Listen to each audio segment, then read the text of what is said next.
Assalamualaikum warahmatullahi wabarakatuh.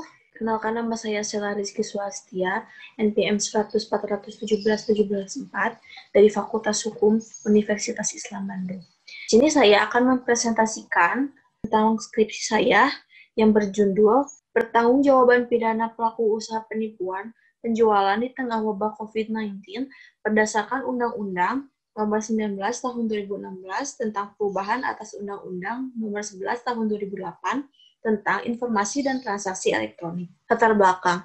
Perkembangan teknologi dapat menimbulkan dampak positif dan dampak negatif. Salah satu dampak negatif yang ditimbulkan karena perkembangan teknologi yaitu munculnya ancaman kejahatan-kejahatan yang modern. Kejahatan terus berkembang seiring dengan perkembangan peradaban manusia dengan kualitas dan kuantitas kompleks dengan variasi modus operandinya. Melalui media internet, beberapa jenis tindak pidana semakin mudah untuk dilakukan.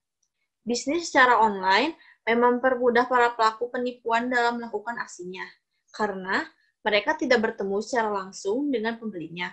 Penggunaan media online disalahgunakan oleh oknum-oknum yang tidak bertanggung jawab. Penyalahgunaan seperti menerima barang yang telah dipesan tidak dikirimkan oleh pemilik barang tersebut, atau bisa juga pemilik barang menjual barang yang tidak sesuai dengan apa yang telah diiklankan. Identifikasi masalah. Yang satu, bagaimana dasar modus operandi pelaku usaha dalam melakukan penipuan penjualan di tengah wabah COVID-19? Kedua, bagaimana pertanggungjawaban pidana pelaku usaha penipuan penjualan di tengah wabah COVID-19 berdasarkan Undang-Undang Nomor 19 Tahun 2016 tentang perubahan atas Undang-Undang Nomor 11 Tahun 2008 tentang informasi dan transaksi elektronik. Modus operandi. Perbedaan penipuan secara online dengan penipuan konvensional yaitu pada sarana perbuatannya, yakni menggunakan sistem elektronik dengan menggunakan internet dan perangkat telekomunikasi lainnya. Perubahan perilaku masyarakat dalam hal ini dikonfirmasi oleh peralihan preferensi metode marketing yang berubah dari konvensional tatap muka menjadi online marketing. Namun, ada permasalahan umumnya terjadi penipuan jika ada unsur kebohongan dan tipu muslihat dalam mencapai kesepakatan. Modus operandi tindak pidana penipuan dalam transaksi elektronik yang paling sering, dominan, dan banyak dilakukan oleh oknum yang tidak bertanggung jawab dengan cara yang licik. Kejahatan dilakukan dengan beragam modus operandi untuk menipu seseorang. Selanjutnya, pertanggungjawaban pidananya. Teknologi informasi melalui infrastruktur hukum dan pengaturannya sehingga pemanfaatan teknologi informasi dilakukan secara aman untuk mencegah penyalahgunaan dengan perhatikan nilai-nilai agama dan sosial budaya masyarakat Indonesia. Sehingga berdasarkan pertimbangan tersebut dibentuklah Undang-Undang Nomor 11 Tahun 2008 tentang Informasi dan Transaksi Elektronik, yang disebut juga dengan UU ITE. Untuk kasus penipuan jual beli online, KUHP mengalami kesulitan karena tidak ada ketentuan khusus mengenai perbuatan transfer dana palsu. Jadi dalam KUHP harus melihat unsur-unsur kasus ini terlebih dahulu. Maka dari unsur-unsur ini baru disimpulkan Pasal 378 KUHP tentang penipuan dapat digunakan, namun belum cukup efektif dalam menanggulangi tindak pidana tersebut.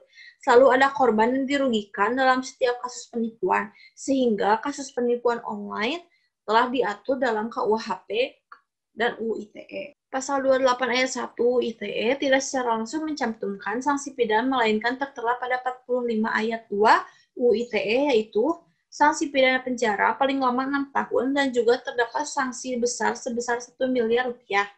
Pasal 378 mengatur tentang penipuan, sedangkan pasal 28 ayat 1 ITE mengatur tentang berita bohong yang merugikan konsumen. Tetapi dalam pasal 2 tersebut terdapat dua hal yang sama, yaitu sama-sama mengakibatkan kerugian kepada orang lain. Tetapi dalam pasal 28 ayat 1 UU ITE tidak mengisyaratkan tentang menguntungkan diri sendiri sebagaimana diatur dalam pasal 378 KUHP penipuan. Berarti, pelaku penipuan dapat dijerat pasal 378 KUHP, tetapi dapat dijerat pasal 28 ayat 1 dengan perubahannya jika kejahatan penipuan tersebut dilakukan secara online. Maka bergantung pada pihak penegak hukum untuk menentukan kapan harus menggunakan pasal 378 KUHP dan kapan harus menggunakan ketentuan-ketentuan pasal 28 ayat 1 UU ITE. Namun, pada praktiknya, pihak penegak hukum dapat mengenakan pasal-pasal berlapis terhadap suatu tindak pidana yang memenuhi unsur-unsur tindak pidana penipuan sebagaimana diatur dalam pasal 378 KUHP dan memenuhi unsur-unsur tindak pidana pasal 28 ayat 1 UU ITE. Artinya, bila memang unsur-unsur tindak pidana terpenuhi, penegak hukum dapat menggunakan kedua pasal tersebut. Kesimpulannya, modus operandi tindak pidana penipuan daring terbagi menjadi 1. Penipuan yang dilakukan penjual produk atau penyedia jasa kepada konsumen. Yang kedua, penipuan menggunakan nama palsu atau martabat palsu dengan akses ilegal terlebih dahulu. Ketiga, penipuan menggunakan nama palsu atau martabat palsu di luar dari hubungan produsen konsumen.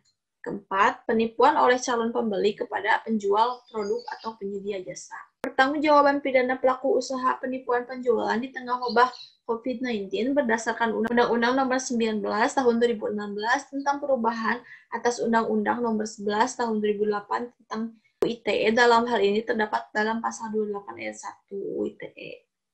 Aturan hukum tindak pidana penipuan memiliki perbandingan antara pasal 28 ayat 1 ITE dengan pasal 378 KUHP. Pada pasal 378 KUHP, di dalamnya diatur tentang penyebaran berita bohong dengan penipuan, sedangkan pasal 28 ayat 1 ITE berisi tentang penyebar luasan berita yang tidak valid atau bohong hingga menyebabkan kerugian untuk atau kepada konsumen. Penerapan sanksi pidana dapat dilakukan secara berlapis apabila jika unsur-unsur terpenuhi penegak hukum dapat menggunakan kedua pasal tersebut untuk menjatuhi hukum pidana pada pelaku. Sekian dari saya. Mohon maaf jika ada kata yang tidak berkenan. Assalamualaikum warahmatullahi wabarakatuh.